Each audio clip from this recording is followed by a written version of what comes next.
Up to you, Colin. Okay. Good afternoon. My name's Colin Geddes, and I'm one of the international programmers here at TIFF, and I look after the Midnight Madness selection. And last night we had one of the most incredible debuts of the series. We had a packed house, one of the maddest red carpets ever, and for the first time in Midnight Madness history, an Oscar Award winner on the stage. So some people say that we've broken into the mainstream and we're out of the Midnight Madness ghetto. We're still there. We love it. We love the dirt and the grime. All right. And the film itself, Jennifer's Body, is a sharp, fun, smart, sexy, and bloody horror comedy. But the most interesting thing about it is this is where the kind of masculine-driven horror genre has been taken back by the ladies. And I'd like to introduce to you the director of Jennifer's Body, Karyn Kusama. Hi. The director of Girl Fight, which actually screened here at TIFF in 2000.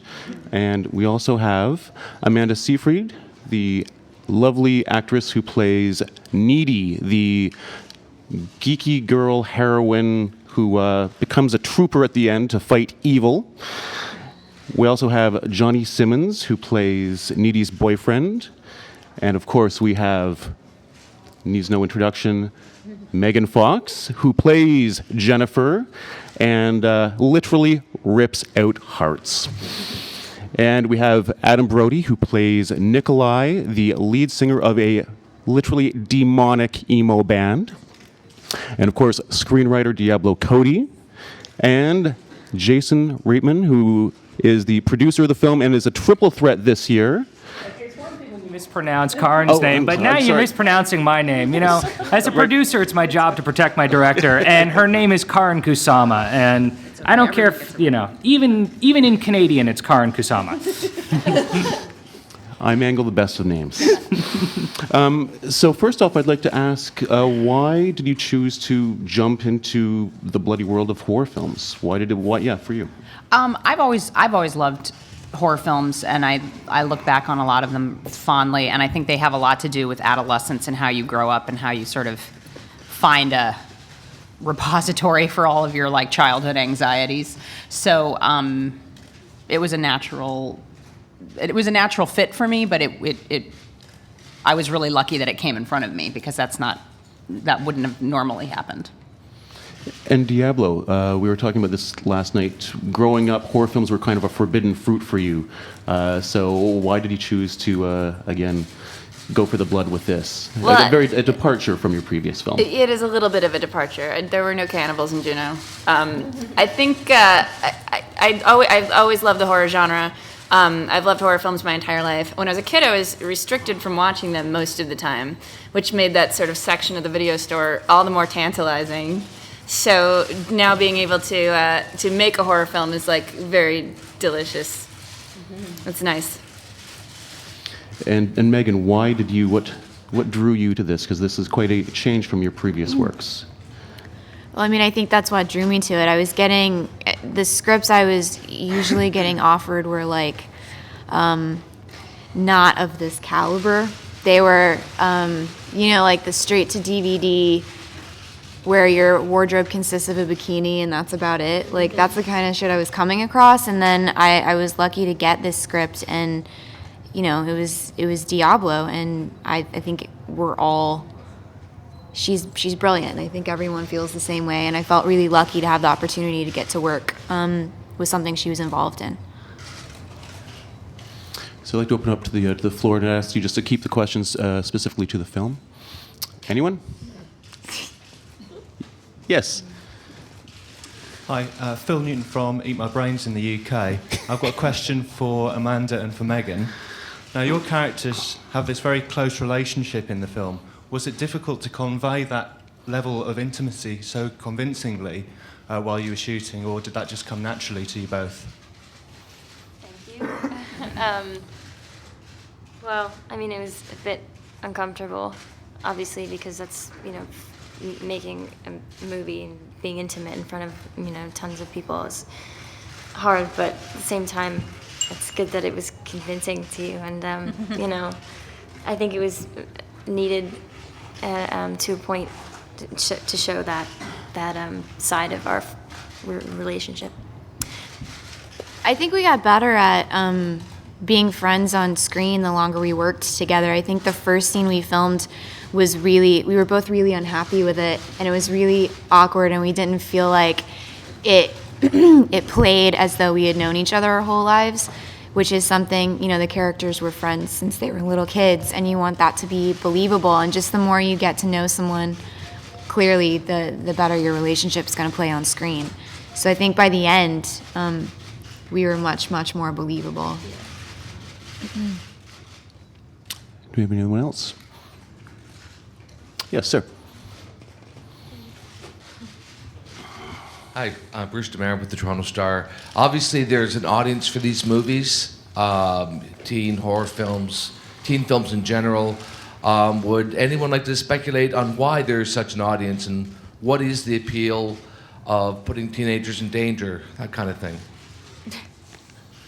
Teenagers are in danger. I mean, I think just by being teenagers. I mean, I kind of feel like it's a naturally precipitous place to be. And so horror movies, in my opinion, just speak to the terror that young people feel kind of and can't articulate. And I also just think the visceral pleasure of movies always from childhood on involves being afraid, wanting to laugh, wanting to cry, wanting to fall in love. So to me, this movie actually answers a lot of those adolescent needs and beyond, I hope.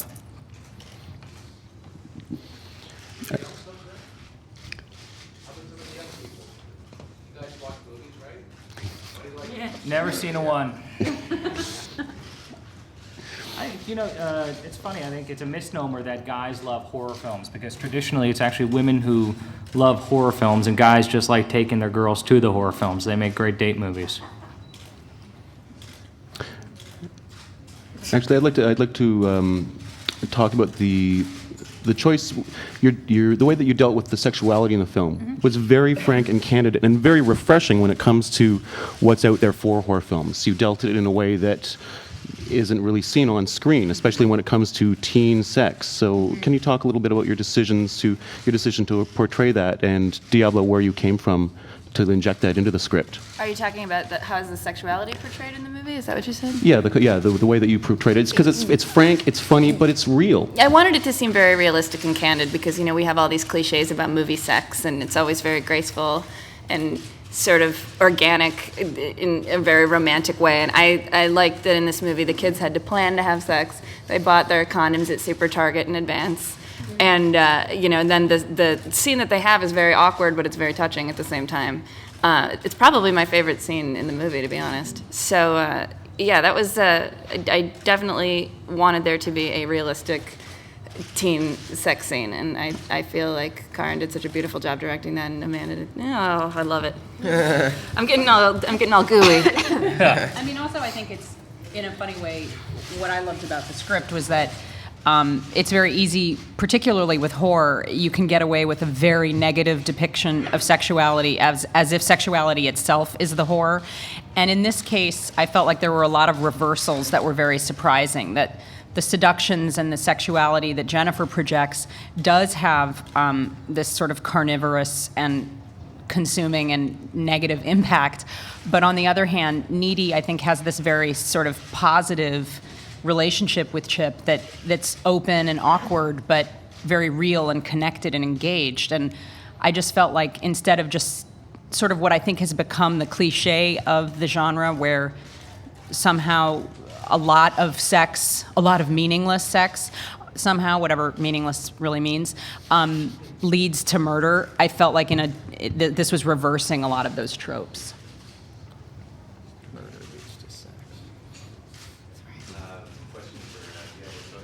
Mark Wigmore with Proud FM Radio here, and hi. And just wondering if, on the success of the last film, obviously both of you guys involved in Juno, after that, was this sort of waiting to go, or did you say, okay, well, we've had all the success, so let's write something? No, actually, I had written this. I I wrote Jennifer's Body kind of in the same era that I wrote Juno. It was Juno had not yet gone into production, so really it was just like I had finished Juno, and we had kind of the ball rolling on that project, and so I had some time to myself, i.e. no life, and I thought to myself, all right, well now. What do I really want to do? What really appeals to me? What would I want to see? And immediately I thought a horror film. So I just started writing this one just on spec, not knowing that there would be any success to come with Juno. So it was it's kind of serendipitous for this to be the second film because it is so different, and I couldn't have planned it this well. Anyone else? Yes, sir. I guess it's a question for Jason. Like you produced this. Was there ever any thought to maybe directing it, or what's your process to? I produce this one, I direct that one. No, I think everyone involved knew that I was not the right director for this from the start, and that Karyn was. She's just exceptionally talented and had insight into this screenplay that no one else besides Diablo seemed to have. And so it wasn't even a thought.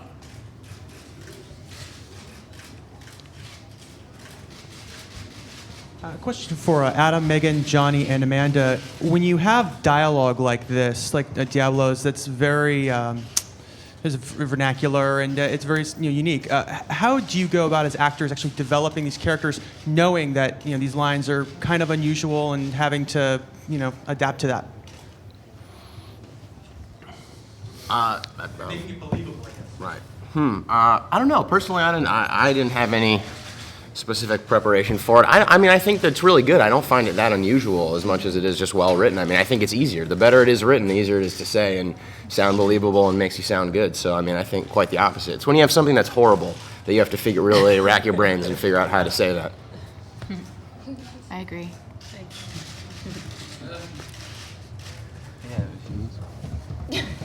Amanda? Tongue twisting at times, but for me, you have to just make it look like there's a lot of new lingos, and she created a lot of funny kind of slang words. So you just had to spit it out like you made it up. which is mostly what acting is all about. Yeah, I mean, really, it seemed like the challenge for any actor in that situation, I think, is to make whatever they say, whether it's quite banal or quite heightened or operatic. And I think Diablo's language has its own logic, but I don't think it's complete theater either, I mean, I think it's just about making it real, which I felt like the actors did such a beautiful job of. Yes, there in the gray. Yes. Hi. So we've been talking about this as a horror movie fitting into that genre, but I also see it as part of kind of the Mean Girls, well, there's also Mean Girls, but that whole genre of movies, like the high school bitch movie. Why do you think that these movies continue to be made? How are you trying to make yours different? And are girls really that evil? Stand hear up. all of that? Stand up. Oh God, oh my. Hi. Okay, do you need me to repeat the whole question? Yeah. I'm so sorry. Okay, so I see this not just as a horror movie, but as part of a series of movies that includes Heathers and Clueless and Mean Girls and a lot of like the high school bitch movies. So I'm wondering how you tried to make yours different. Do you see it fitting into that group? And also, are girls really that evil? This is for me. I mean, I think the concept, the sort of the social idea of the queen bee is very real. I mean, I think it starts in about third grade or second grade, and you do see females who just understand their power more instinctively than the other girls around them. I don't know whether that power necessarily translates into a future in which they become powerful women, but I do think you see this like social hierarchy, particularly in high school, that's pretty painful. And so to me, what was interesting about the movie is it could riff on those ideas of Mean Girls and Heathers and Clueless, but literalize the tyranny of that kind of behavior. And so for me, that actually felt very emotionally true as the girl on the other end of the spectrum who was not the queen bee. I kind of related. I just think there's nothing scarier than a bitch. So to me, I think the bitch should just take her place in this sort of catalog of classic horror characters like Dracula, Frankenstein, and like a bitchy, attractive woman, because it's about that bad. Okay. Yes, stand up. This question is for Megan. What is the scariest horror movie you've seen and why? The scariest horror movie I've seen? I don't watch a lot of horror movies because I'm a big fraidy cat and I'm afraid of the dark. So they don't mix well with my lifestyle. But the last one I really sat through and watched, and it's so obvious, it's like saying that you like Led Zeppelin, but it was The Exorcist. That really fucked me up when I was a little kid, and it turned me off of watching horror movies. And I watched that when I was 9. And that, other than that and this movie called Tooth Fairy, or was it Darkness Falls? Darkness Falls about the Tooth Fairy? That's the last one I saw. And it was really lame, but it scared me. I slept with my mom for a week. So.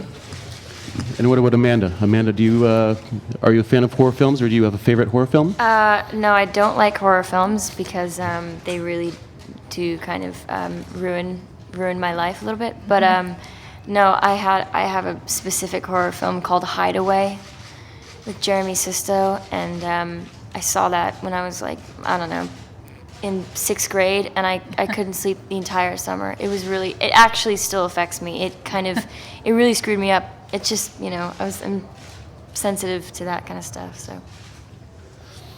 Yes, sir, in the back. Yep.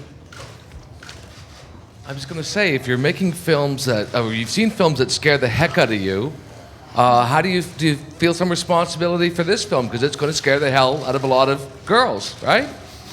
Why wouldn't it scare the hell out of a lot of boys if it's going to scare the hell out of a lot of girls?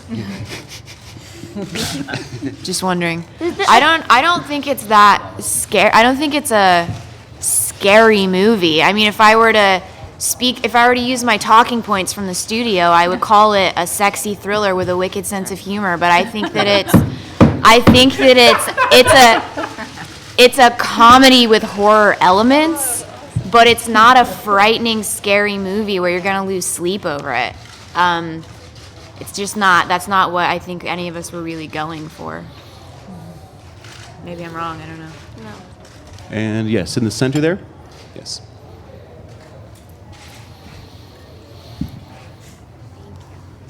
Sorry, Laura from Hello Magazine. Megan, you mentioned earlier that for you and Amanda, it took a little bit of time for you guys to work on your relationship and to make it believable that you'd been friends for so long. I'm just wondering if you can elaborate on that a bit more, if there was an experience or something on set, like a moment that you kind of pushed past it. I think just all of us living together at the Sutton place in Vancouver breeds its own sort of experiences. Yeah, it's a bonding experience living there. I think just the more we got to know each other, the more you could bring that natural relationship to screen. I don't know if there was ever a moment where we were like, yeah, that was really awesome. We did good that time. But you guys had a chemistry like right away. Even in rehearsals, you were like, I felt like you guys were easy with each other and able to. I think that you're easy to prey on in real life because she's very sweet and sort of, you can tell, like a little, not shy, but kind of. And that worked well for our characters because I'm not that way, so. I mean, we figured each other out pretty much right away. I mean, it was wasn't difficult, clearly. Yes. Question for Diablo and for Karyn. Are there particular horror movies, not necessarily that you liked or that scared you as a kid, but that actually influenced you in terms of what you wanted to see in this movie? And then the second question specifically, you mentioned Rocky Horror Picture Show in the film. The scene where Colin gets killed in shadow, was that deliberately a riff on the sex scenes from Rocky Horror? I never even considered that. Was it? No. I have to know. No. That's cool. No, that's interesting. I never even thought about that. In terms of, I think visually, when Karyn and I first started talking about this, we both agreed that we wanted it to have a very warm kind of vintage feel, like Carrie, the Argento films. We wanted it to have kind of a warmth that you don't see in a lot of modern horror movies. A lot of them kind of have this very cold antiseptic look these days, and we wanted to get back to the vivid colors and the super cartoony blood, and I don't know. I just think the movie looks fantastic. Thank you. I also think, it was funny because before I had even seen Juno and I didn't know that there were going to be these references to Argento, I had put together some stills from a bunch of Argento movies just because he has this obsession with beautiful women. And I think there's a way that Amanda and Megan are beautiful in the movie that the camera can kind of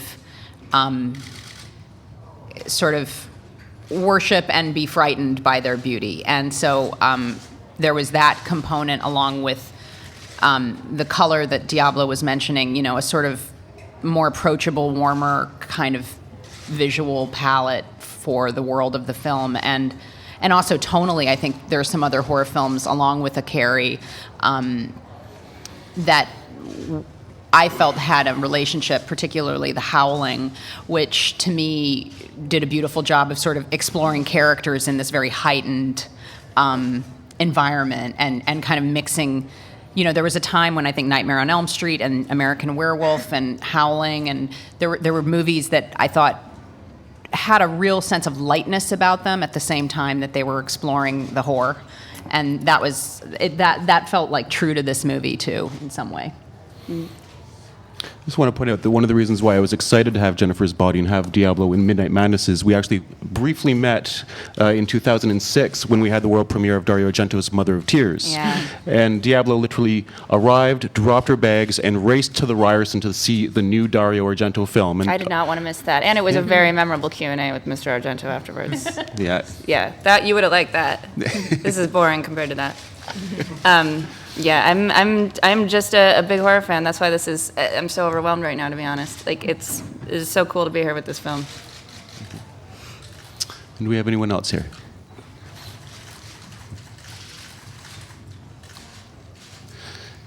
Well, I'd like to actually go back to just the decision with the production design. We were talking about that last night, is that the rooms especially in Needy's house, felt so real, but at the same time, just kind of there was kind of a bit of an urban decay and everything, but that kind of resonated and made it feel more believable. Can you just talk about your production designer and why you chose that? Yeah. Well, we were working with a Toronto-based designer named Arv Graywall, and he's fantastically talented. And I had shown him a bunch of material that sort of helped, I think, steer just the look I was going for, which was a fairly rich use of color and texture, but a sense that it was sort of incorporated into space and not just completely over-designed, which can often happen if you get too enthusiastic. And I have to say, Arv had a technical facility with aging spaces that it really is the magic of movies when you see sort of the bare essentials of the design and then see how it can be worn down and made kind of lived in. I thought it was a slightly heightened aesthetic, but he did a beautiful, beautiful job. And I'd also like to touch on the soundtrack. Now, did you work with Diablo on picking what that soundtrack would be, or was that? We have similar.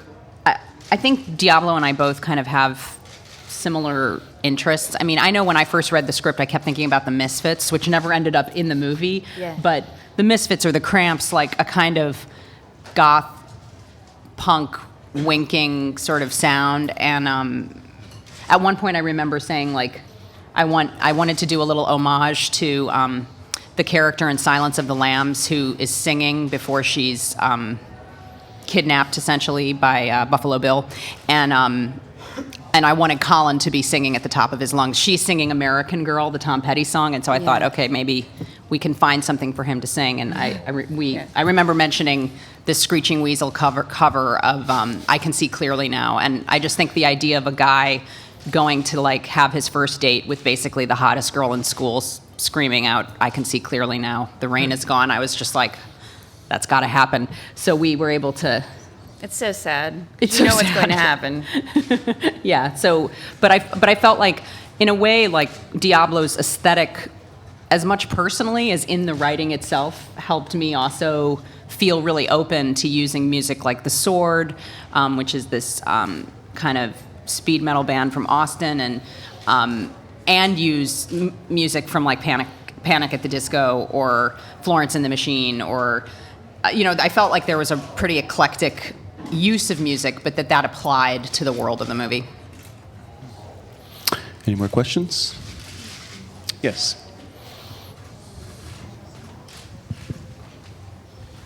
Just Yeah.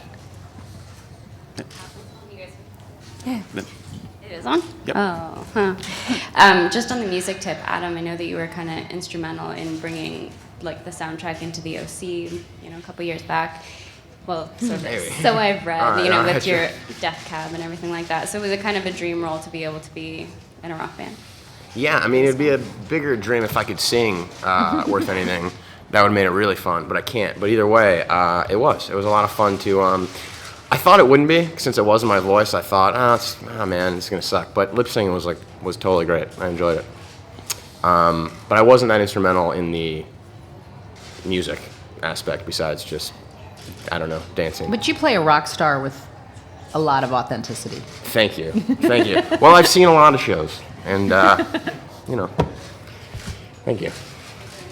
Any rock star that you kind of modeled your character after? Or? Yeah, I mean, not one in particular, but I mean, if I had to pick one, I'd like it to be the closest to maybe Brandon Flowers, but really take your pick. I mean, What's funny is when we were rehearsing your prom performance, our amazing music supervisor Randy Poster leaned over and said, "I feel like he's channeling a Morrissey," and I was like, "I'm all for it." Cool. Like a little writhing and contorting, never great. hurt anybody. No, it's true. In fact, I tried to. Yeah, I had my hair up. The prom performance. Let's go with Morrissey. Yeah. The mustache in the end. Let's call that Freddie Mercury, or let's Yeah. call that Brandon Flowers, and I don't know what we'll call the first guy. Nice. Anyways, yes. Yes, I have a question to Megan. You have been the object of beauty in films made by men. Mhm. How different was it to do a film, the object of beauty in a film made by women?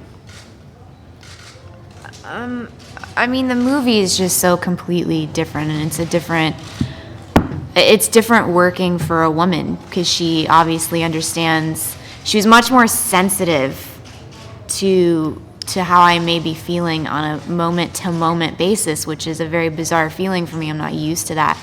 But I feel like it was encouraged that the character, for us to be beautiful, not in the sense that we have tons of hair extensions in and then I have to be like, have my Swahili tan on and be glowing all the time. Like, we were real people in this real town, and she showed the beauty in that there's real is beautiful. You don't have to look like an airbrushed Cosmopolitan cover all the time to be attractive.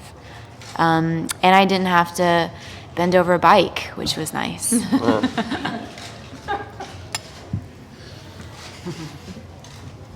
Anyone else here? No? Why did you choose Canada to shoot in?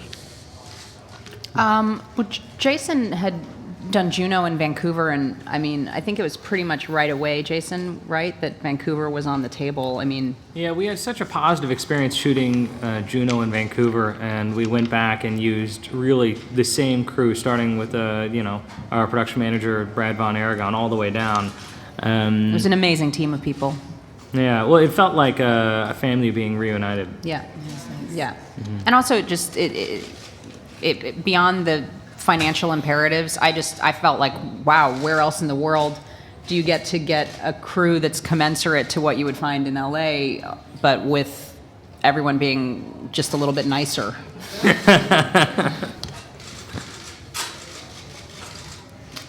And it's actually just getting a little crowded over here, so you might want to chill. Anyone else here? Okay. Last night's screening was, the audience was electric. It was something else. I think that we've been able to kind of prime our Midnight Madness audience to become kind of another kind of experience. Can you just relate to how you felt going into that room? Oh, I felt fantastic. I wonder though about the actors and Diablo. Like, there was so much incredible attention on our cast and on Diablo, and the lights flashing in everyone's face. It's truly a surreal experience. I always get nervous, but I thought it was amazing. The reaction from the crowd was just outstanding. It's cool. But it was an amazing thing to have a packed house and to have people so generous spirited and seeming to really enjoy the movie and stay for the Q&A at 2 in the morning. It was really, really a great experience. I'm a little plastered this morning, which but might yes. explain some of the listlessness up here. Yeah. I'm just, we got home pretty late. And Amanda, you have 2 films in the festival this year, both very different, unique roles. So we'll be seeing you again for another press conference, I'm sure. Oh, really? Well, possibly. Okay. But can you just talk about what drew you to the character? Because it's a really compelling character because you're very kind of shy and awkward, but then you kind of make a full turn to just kick ass and vanquish evil. Yeah, there's nothing more fun than like a true arc, for your character. I mean, she went through a real transformation, and it's exciting to play someone so realistic, especially in the beginning. I mean, everything about the character, she's just who she is, and there's she's not covering for anything. I mean, she's just a good person, and she's crazy about her best friend. She's in love with her in a way, and it's so sweet and pure, and then she gets damaged because of all the emotional shit going on. I mean, losing her friend in every way, you know. It was difficult. It was not. I love playing someone who doesn't care about I love playing someone who just doesn't have to look so good, because I don't feel very confident in usually how I look anyway, and it's nice to play just like a frumpy, realistic girl. And I relate to Needy a lot in many ways, so it was really, really good all around attractive role for me. It was kind of a horror film riff on Betty and Veronica, I'd say. Yeah. All right, well, I'd like to thank you all for coming to this, and congratulations. Thanks so much. Thank you. Thanks, everybody. Thanks.